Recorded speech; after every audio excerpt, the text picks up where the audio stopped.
آپ جانتے ہیں کہ ہندوستان میں انگریز کس عیسوی میں آئے تھے؟ وہ کون سی صدی تھی؟ وہ کون سی عیسوی تھی؟ 1601 یعنی 17ویں صدی کے آغاز میں، شروعات میں، آج سے 250 سال پہلے انگریز بڑی چالاکی سے آئے تھے۔ اس وقت ہندوستان کا عالم یہ تھا، یہاں کی تجارت معیشت ٹھپ پڑ چکی تھی۔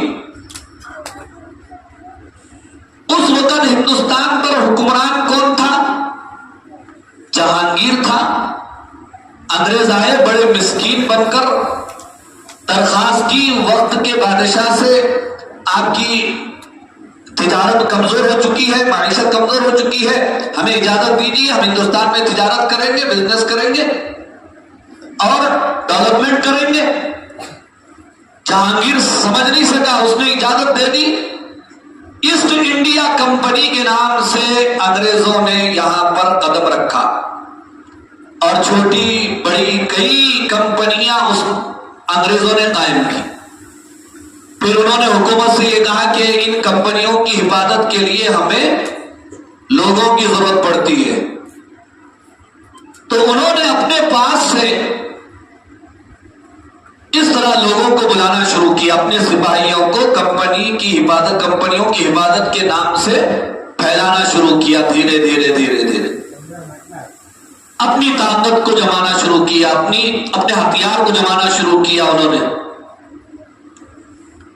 تب بعد میں جا کر کے ہندوستان کے لوگوں کو آہستہ آہستہ سمجھ میں آنے لگا کہ ہم انگریزوں کے اب غلام بننے لگے۔ سب سے پہلے نواب سراج الدولہ نے انگریزوں سے لڑائی کی، لیکن اپنوں کی غداری کی وجہ سے نواب سراج الدولہ ہار گیا۔ پھر اس کے بعد میسور کا شیر ٹیپو سلطان اٹھا، اور حضرت ٹیپو سلطان شہید رحمت اللہ علیہ نے بھی بہت مقابلہ کیا، ہم سب اس سے واقف ہیں، لیکن وہی اپنوں کی غداری کی وجہ سے ٹیپو سلطان بھی شہید ہو گئے، یہ کہتے ہوئے کہ گیدڑ کی 100 سالہ زندگی سے شیر کی ایک دن کی زندگی بہتر ہے۔ اس شیر کی لاش پر کھڑے ہو کر انگریزوں نے کہا تھا کہ آج سے ہندوستان ہمارا ہو گیا۔ اس وقت دلی پر مغل خاندان کا آخری بادشاہ بہادر شاہ ظفر تھا، اور اس کی حکومت بھی سمیٹ کر دلی تک رہ گئی تھی، اور انگریزوں نے اس وقت ایک نعرہ لگایا، اس نعرے کو غور سے سنو، خلق خدا کی، سلطنت بادشاہ کی، اور آرڈر بہادر کمپنی کا۔ کیا مطلب؟ مخلوق تو خدا کی، بادشاہ ہوگا بہادر شاہ ظفر، لیکن آرڈر کس کا چلے گا؟ بہادر کمپنی کا چلے گا، ایسٹ انڈیا کمپنی کا چلے گا۔ اس نعرے کے بعد سب سے پہلے جس نے انگریزوں کے خلاف جہاد کا فتویٰ دیا تھا وہ حضرت شاہ عبد العزیز رحمت اللہ علیہ تھے، جنہوں نے کہا کہ ہم انگریزوں کے غلام بن چکے ہیں، اب اپنے ایمان کی، اپنے مذہب کی، اپنے وطن کی حفاظت لازمی اور ضروری ہے، ان کے خلاف جہاد فرض ہو چکا ہے۔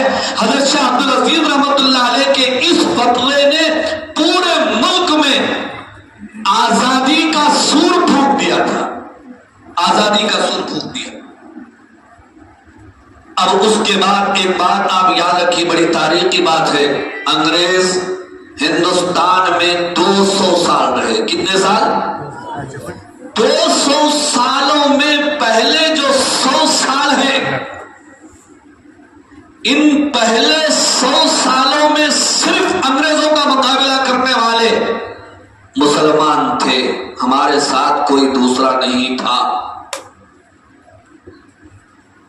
صرف مسلمانوں نے 100 سال ان کا مقابلہ کیا۔ 100 سال کے گزرنے کے بعد برادران وطن ہمارے ساتھ ہوئے تھے، اور ایک آزادی کی سب سے پہلی جو لڑائی جس کا نام دیا جاتا ہے 1857 عیسوی کی، 1857 عیسوی میں جنگ آزادی لڑی گئی، اس سے پہلے بھی کئی لڑی گئی، لیکن زیادہ تر لوگ اس کو سمجھتے ہیں کہ 1857 عیسوی کی جنگ آزادی یہ پہلی جنگ آزادی نہیں، لیکن مشہور جنگ آزادی۔ اس میں برادران وطن بھی تھے، علماء بھی تھے، عوام بھی تھی، بہت سارے لوگ تھے۔ 1857 عیسوی کی جنگ آزادی، انگریزوں نے اس جنگ آزادی کا نام کیا دیا تھا آپ جانتے ہیں؟ غدر۔ اور غدر کے معنی کیا ہوتے ہیں؟ دھوکے کے آتے ہیں۔ اس جنگ آزادی کے بعد سب سے زیادہ انگریزوں کا قہر مسلمانوں پر اور مسلمانوں میں علماء پر ٹوٹ پڑا تھا۔ ہزاروں کی تعداد میں علماء کو شہید کیا گیا، خنزیروں کے کھالوں میں بند کر کے شہید کر دیا گیا۔ دلی کی چاندنی چوک سے لے کر خیبر تک کوئی درخت ایسا نہیں تھا جس پر علماء کی گردنیں نہ لٹکی ہوں۔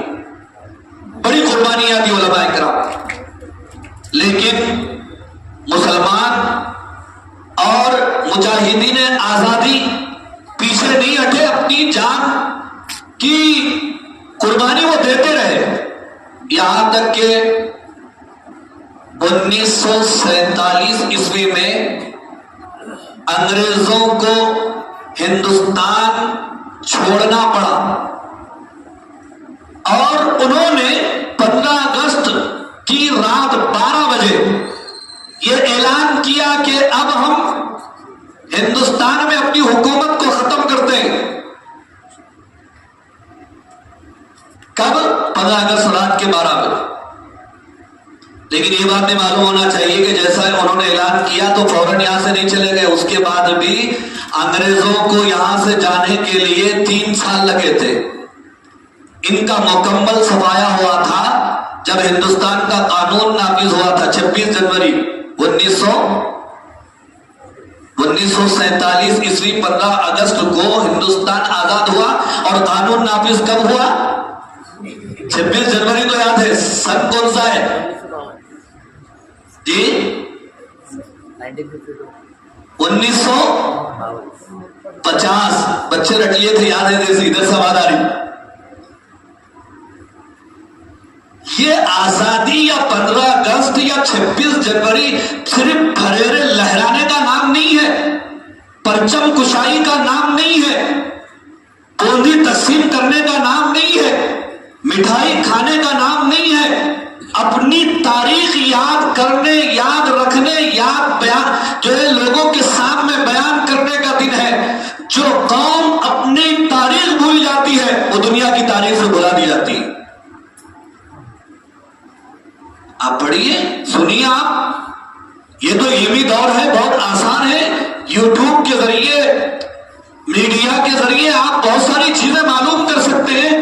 ہم اپنی تاریخ کو کیوں نہیں پڑھتے؟ 1950 عیسوی میں ہندوستان کا دستور نافذ کیا گیا۔ اس کے بعد یہاں کا آخری انگریز بھی پربھو چکر ہو گیا، بھاگ گیا۔ 3 سال لگے تھے ان کو۔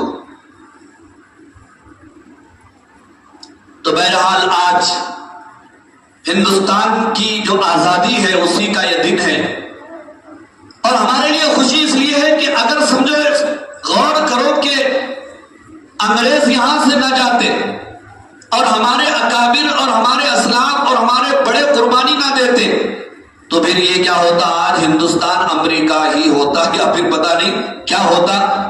ہم کسی کے غلام ہوتے، نہ ہماری مسجدیں آباد ہوتی، نہ ہمارے مدارس آباد ہوتے، نہ مکاتب آباد ہوتے۔ کلمہ پڑھنا ہمارے لیے مشکل ہو جاتا تھا، قرآن پڑھنا ہمارے لیے مشکل ہوتا تھا، نماز پڑھنا ہمارے لیے مشکل ہوتا تھا، اللہ کا نام لینا مشکل ہوتا تھا۔ آج الحمدللہ آزادی کے ساتھ، سکون کے ساتھ ہم نماز پڑھ رہے ہیں، اذانیں دی جا رہی ہیں، مدارس آباد ہیں، قال اللہ و قال رسول اللہ کی صدائیں ہمارے مدارس